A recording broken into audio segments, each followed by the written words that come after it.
राधे राधे दोस्तों, आज हम शिव पुराण का पाठ शुरू करते हैं। शुरू करने से पहले मेरी आप सबसे विनती है कि मेरे चैनल को सब्सक्राइब, लाइक और शेयर करना ना भूलें, ताकि हम आपके लिए अच्छी अच्छी कथाएं और पुराणे ला सकें। ओम नमः शिवाय। चलो आइए शुरू करते हैं।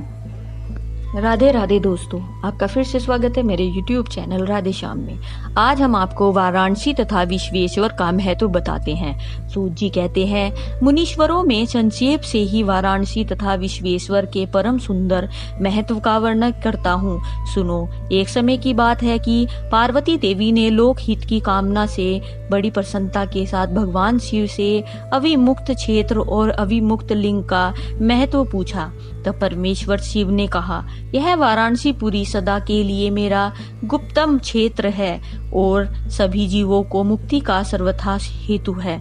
इस क्षेत्र में सिद्धगण सदा मेरे व्रत का आश्रय लिए नाना प्रकार के वेश धारण किए मेरे लोक को पाने की इच्छा रखकर जिमात्म और जितेंद्रिय हो नित्य महायोग का अभ्यास करते हैं। उस उत्तम महायोग का नाम पाशुपत योग, उसका श्रुतियों द्वारा प्रतिपादन हुआ है। वह भोग और मोक्ष रूप फल प्राप्त करने वाला है। महेश्वरी वाराणसी पुरी में निवास करना मुझे सदा ही अच्छा लगता है, जिस कारण से मैं सब कुछ छोड़कर काशी में रहता हूँ। उसे बताता हूँ, सुनो। जो मेरा भक्त तथा मेरे तत्व का ज्ञानी है, वे दोनों अवश्य ही मोक्ष के भागी होते हैं। उनके लिए तीर्थ की अपेक्षा नहीं है। विहित और अविहित दोनों प्रकार के कर्म उनके लिए समान है। उन्हें जीवन मुक्त ही समझना चाहिए। वे दोनों कहीं भी मेरे तुरंत ही मोक्ष प्राप्त कर लेते हैं। यह मैंने निश्चय बात कही है। सर्वोत्तम शक्ति देवी हूँ मैं। इस परम उत्तम अविमुक्त तीर्थ में जो विशेष बात है, उसे तुम मन लगाकर सुनो। सभी वर्ण और समस्त आश्रमों के लोग, चाहे वे बालक हो, जवान हो या बूढ़े, कोई भी क्यों न हो, यदि इस पुरी में मर जाए तो मुक्त हो ही जाते हैं। उसमें संशय नहीं है। स्त्री अपवित्र हो या पवित्र, कुमारी हो या विवाहित विधवा हो या वंध्य,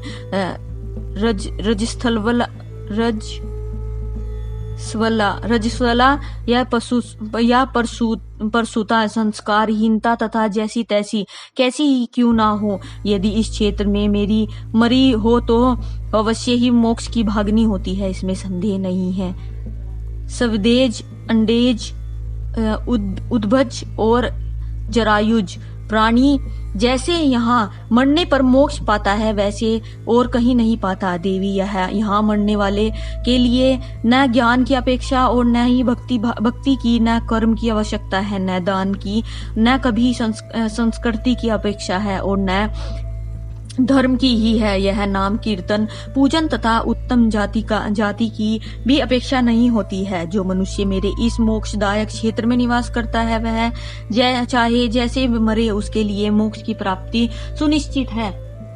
प्रिय, मेरा यह दिव्यपुर गुद से भी गुदतर और ब्रह्मा आदि देवता भी इनके महामहत्व को नहीं जानते हैं। इसलिए यह महान क्षेत्र अविमुक्त नाम से प्रसिद्ध है। इसमें नेमिष आदि सभी तीर्थों से यह श्रेष्ठ है। यह मरने पर अवश्य ही मोक्ष देने वाला है। धर्म का सार सत्य है। मोक्ष का सार समता है और समस्त क्षेत्रों तथा तीर्थों का सार यह अविमुक्त तीर्थ काशी है।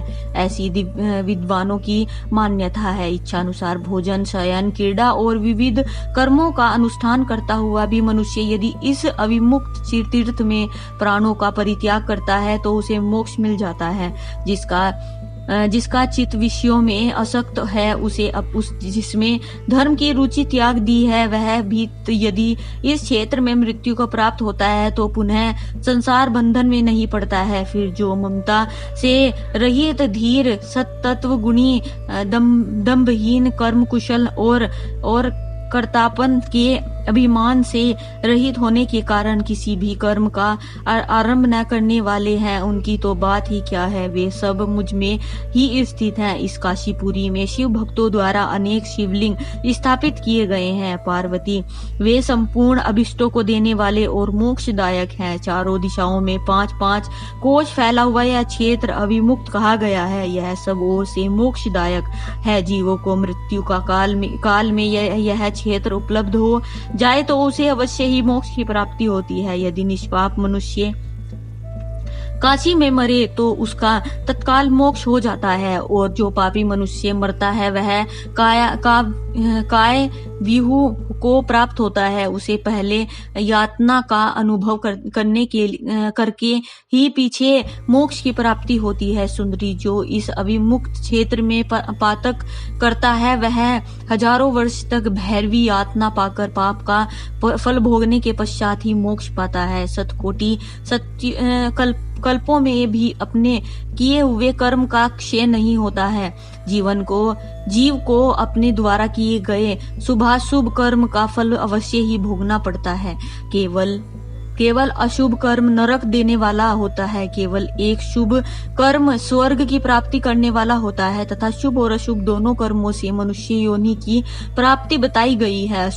अशुभ कर्म की कमी और शुभ कर्म की अधिकता होने पर उत्तम जन्म प्राप्त होता है। शुभ कर्म की कमी और अशुभ कर्म की अधिकता होने पर यहाँ अधम जन्म की प्राप्ति होती है। पार्वती, जब शुभ और अशुभ दोनों ही कर्मों का क्षय हो जाता है तभी जीव को सच्चा मोक्ष प्राप्त होता है। यदि किसी ने पूर्व जन्म में आदर पूर्वक काशी का दर्शन किया है तभी उसे इस जन्म में काशी में पहुंचकर मृत्यु की प्राप्ति होती है।